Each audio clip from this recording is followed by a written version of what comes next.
ng bayan, maasahan anumang panahon. Magandang oras po sa ating lahat, narito ang update sa lagay ng panahon ngayon at sa susunod na 24 oras.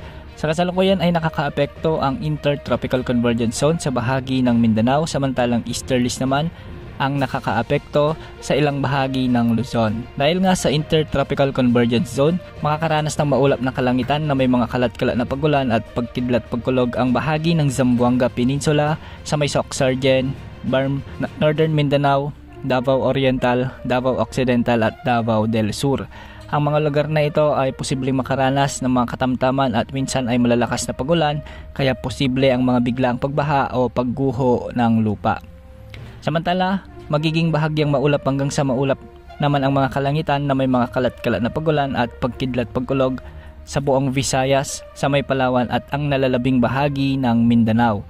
Dulot pa rin ito ng umiiral na Intertropical Convergence Zone. Posible rin ang mga flash floods o landslides, lalo na kung may mga umiiral na severe thunderstorms. Magiging bahagyang maulap hanggang sa maulap din ang mga kalangitan na may mga kalat-kalat ding pagulan at pagkidlat pagkulog sa bahagi ng Cagayan Valley, Aurora, Quezon at Bicol Region.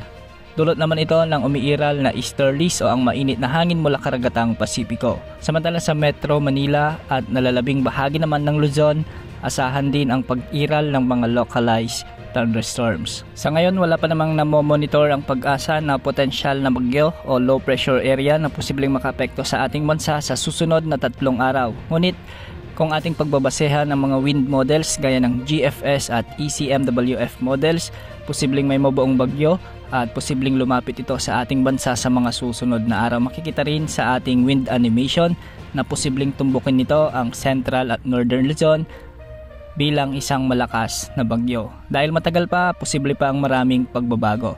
Samantala, bahagyang lalamig na ang panahon sa maraming lugar sa Northern Luzon sa mga susunod na araw.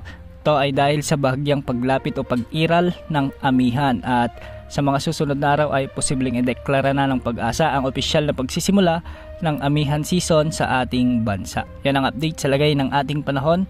Ito po ang weather update ng bayan, maasahan anumang panahon.